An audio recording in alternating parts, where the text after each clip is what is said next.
I'm a Jewish man. Do we have some Jewish people in this room? We are in an attic. It's okay. That was so fucking low-hanging fruit. Unfucking believable. First 10 minutes of my life, my name was not Scott. It was Irving Boxenbaum. And my mom changed my name because she wanted to save my life. Because Scott Boxenbaum is kind of Jewy, but like Irving Boxenbaum is Jewier than a Torah scroll made of bagels. Like if your name, here's the problem, if your name is Irving, you're an old man from the time you were 5, okay? Like kids won't beat you up at school so much as ask you for advice. You know, there'll be just like some kid on the playground in kindergarten, they'll be like, somebody took my Tonka toy, and the other kids will be like, talk to Irving, he's the elder of the playground. I went to a bar mitzvah. I'm at the age where I actually go to friends' kids' bar mitzvahs. That's crazy. We were laughing at all the 13... Like, if you haven't been to a bar mitzvah party, let me just describe it to you. It's basically an open bar with really ugly children.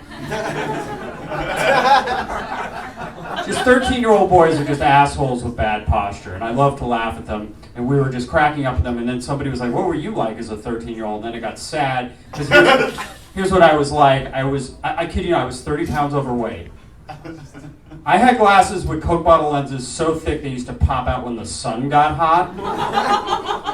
And for some reason, I had a fetish for purple velour Adidas tracksuits. So what I'm saying is that I look like a tiny Armenian bookie.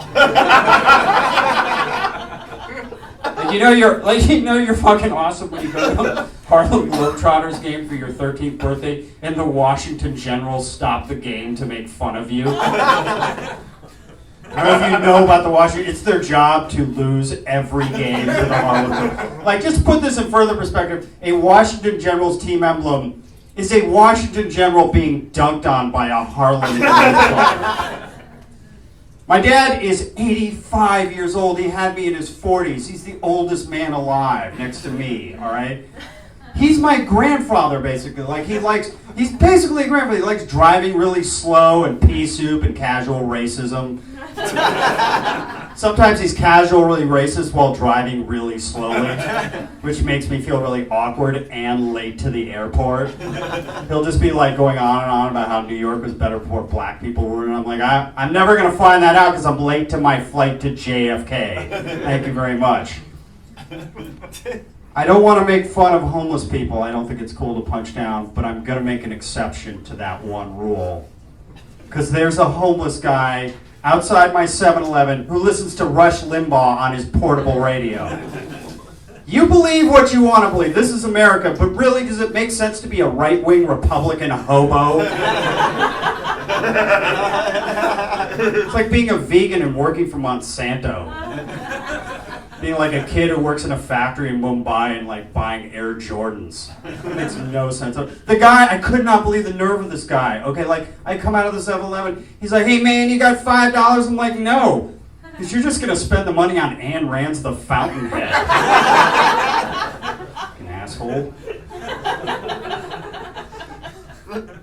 I had this, I saw the weirdest thing I've never seen this before. I saw this like white trash couple in traffic, like at the stoplight. They were passing a crack pipe around. It was like really kind of disturbing. But what was even weirder is like they tear off like when the light turns green, and the bumper sticker on the car said, my son is student of the month.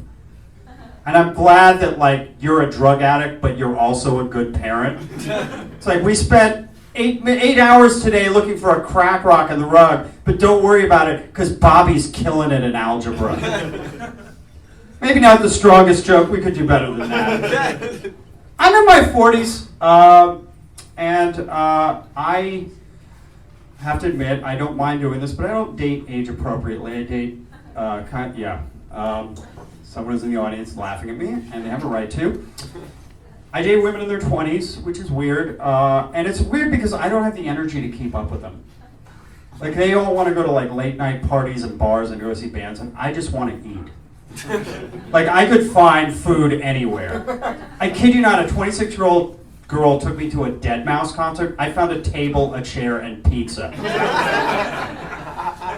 And I went through this period where I was trying to gauge age appropriately. And when you're in your 40s, you tend to date a lot of divorced women, which is fine, and you tend to date a lot of women, single moms, right?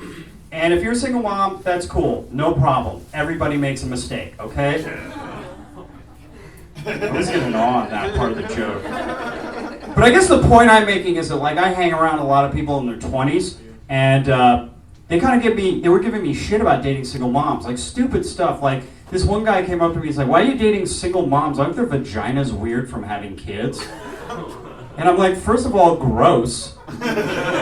Secondly, completely untrue, because I'll tell you something, the last 2 single moms I dated did 500 kegels a day. Because here's the thing you need to know about a single mom that wants to date. They're like an NFL running back with a knee injury. They will do anything to get back in the game. And I don't know if you've been inside of a woman who does 500 kegels a day, but that is a Chuck Norris vagina.